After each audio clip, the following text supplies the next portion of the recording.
join with me in welcoming Lieutenant Colonel Dave Grossman.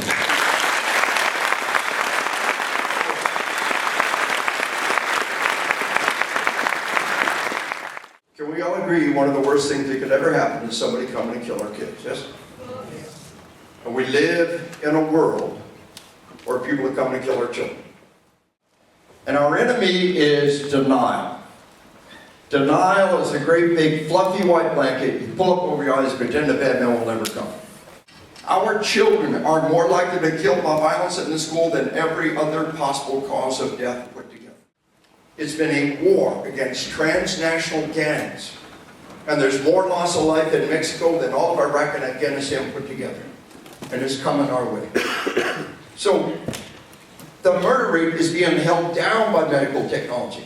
Leaps and bounds of medical technology is saving ever more lives every year. The number of dead cops ought to be going down every year.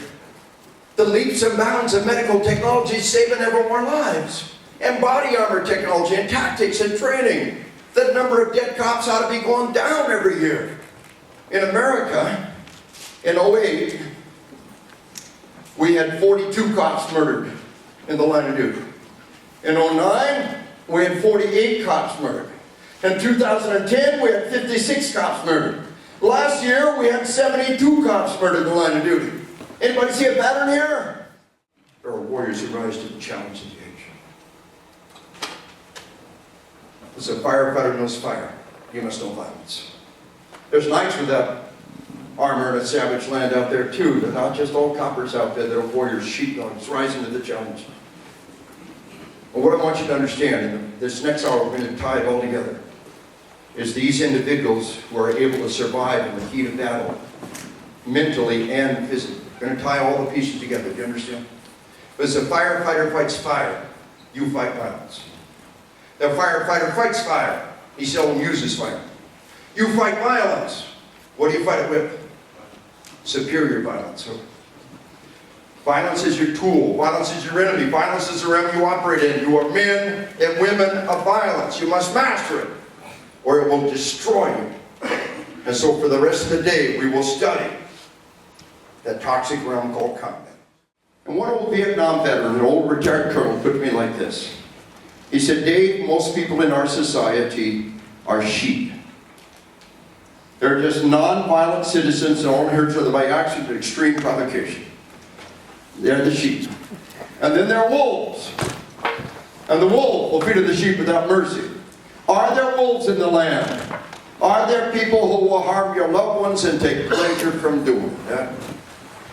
Tell it to Virginia Tech. Tell it to Dawson College. Tell it to the World Trade Center. Tell it to Beslan. There are wolves in the land. The moment you try to pretend, oh, there's no bad men out here today, you, my friend, are in denial. And denial is the enemy. Denial turns us into sheep. So there are wolves, there are sheep, and then the old boy said, there are sheepdogs.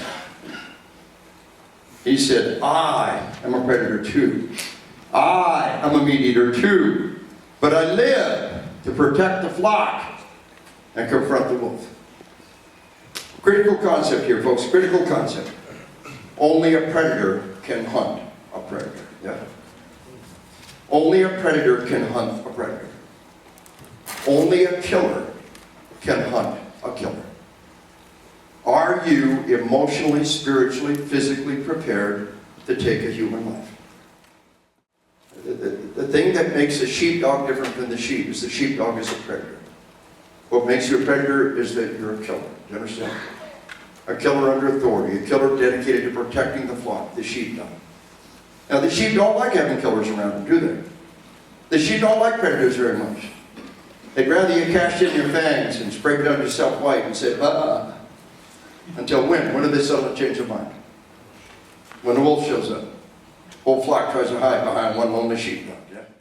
If you have no propensity for violence, then you're a non-violent citizen. If you have a propensity for violence and an absence of empathy, violence without empathy is a pretty good thumbnail definition of aggressive sociopath or a psychopath. But what if you have a propensity for violence and a love for the lambs? What if you spent a lifetime nurturing the capacity for violence and a desire to use it in a righteous battle? Now what do you have? A sheepdog, a cop, a warrior, a paladin. Now here's why this model is important. Here's the heart of the matter. Ultimately, these people are shattered by combat. These people are crazy when they got there. But these people are able to survive and thrive in the heart of darkness.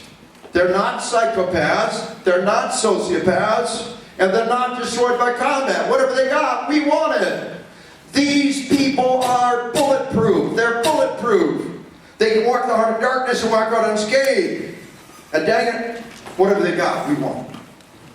If we're going to survive in this toxic, corrosive realm called combat, then whatever they got, we want it. You understand? And I call it the warrior spirit. Now, there are no ultimate warriors. Nobody ever arrives. The warrior spirit. Nobody ever arrives. There are no ultimate warriors. They're just people up and down the scale. On one end of the scale is denial. What is the opposite of denial? Acceptance. And if you truly accept, what will you do? You will prepare. And if you're prepared for combat, then you have the warrior spirit. You understand? And the thing I want you to realize, the more you strip away denial and embrace reality, the less likely you are to be psychologically shattered by what you have to do. It's not a very polite thing to talk about the act of killing. It's not a very commonly used thing to talk openly about the fact that you may have to take a human life. But that's what lies at the upper end of that scale.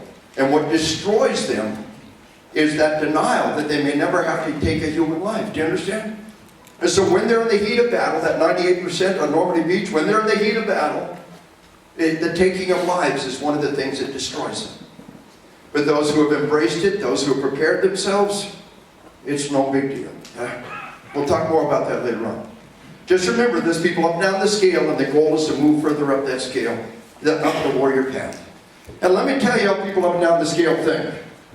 When the sheep heard about the 9/11 hijackings, they said, thank God I wasn't on that plane. When the sheepdog heard about the 9/11 hijackings, they said, dear Lord, I wish I could have been on that plane. Maybe I could have made a difference. The sheep cannot comprehend the mindset of somebody who sincerely wishes on that plane. They don't even understand. But the warrior understands. You train, you prepare, you equip for a lifetime. And you yearn for validation. You yearn for an opportunity to use your skills in an hour of great need. There ain't nothing wrong with that. Somebody say, yeah, Dave, you got my number. I wish it's on the plane. Well, good. Shame on us to catch us twice with the same trick. Be ready on that plane. Be ready to fight for your lives and the lives of others. And yes, if need be, to take a human life as part of the process. Do you understand? Be ready on that plane. But odds are pretty good they ain't going to try the same trick. It could be the malls, it could be the theaters, it could be the churches, it could be the schools. And what I just want you to understand is simply this. If you wake up every day like it's 9/11, when 9/11 comes, you'll be ready. You understand? There are no ultimate warriors. They're just people up and down that scale. And the more we strip away denial and embrace the reality of what we may have to do, the better able you are to emotionally survive what we have to do. Combat is bad enough. Combat destroys enough. It's madness. It's insanity to let it take more lives and do more harm than it has to. And it's denial that psychologically destroys us. Do you understand? It's hard to talk about the dirty four-letter word kill. It's hard to talk about it in society without it being painted in the wrong way. But the battlefield is going to destroy enough. It's madness, it's insanity to let it destroy lives afterwards. You understand? And so we emotionally prepare ourselves for that tragic, terrible task that has to be done. To use deadly force and to protect innocent lives. Somebody said, no, Dave, it never occurred to me to wish us on that plane. Well, that's all right.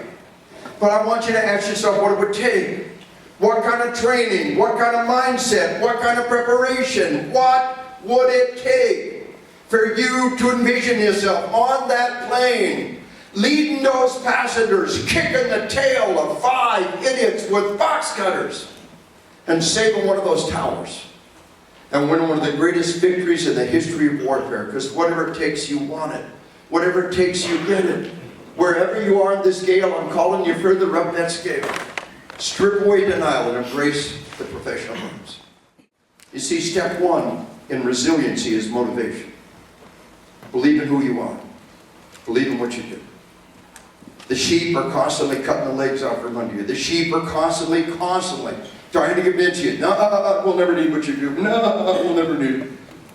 That our children are more likely to be killed by violence than every other possible cause of death put together. But their only answer is denial. And to cut the legs off from under our warriors. But you must believe in who you are. You must believe in what you do. Your emotional survival demands it. Step 1 in resiliency is motivation. Do you understand? Believe in who you are. Believe in what you do. But step 2 in resiliency is motivation and action. Internal locus of control. An internal locus of control. You say, Dave, what's that mean? Well, identify the things you can control and do them. Whether it's a hobby that reinforces the survival skills, whether it's seeking that training, whether it's that professional reading, whether it's developing your skills. Identify the things you can control and do them. Identify the things you can't control and let go of them. Do you understand? And if you do everything you can do, then whatever happens, your conscience is clear. See, denial kills us twice. Denial kills us once physically, because you're caught without the training, you're caught without the preparation, you die like any other sheep. Denial kills us twice psychologically, because even if you physically survive, you're psychologically shattered when your sad little house of cards collapses. Preparation saves you twice. It saves you once physically, because you got the training, you got the tools, you got the preparation.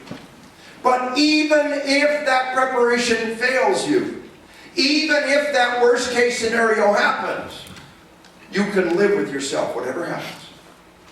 Because your conscience is clear. You see? Denial kills us twice. Preparation saves us twice, physically and emotionally.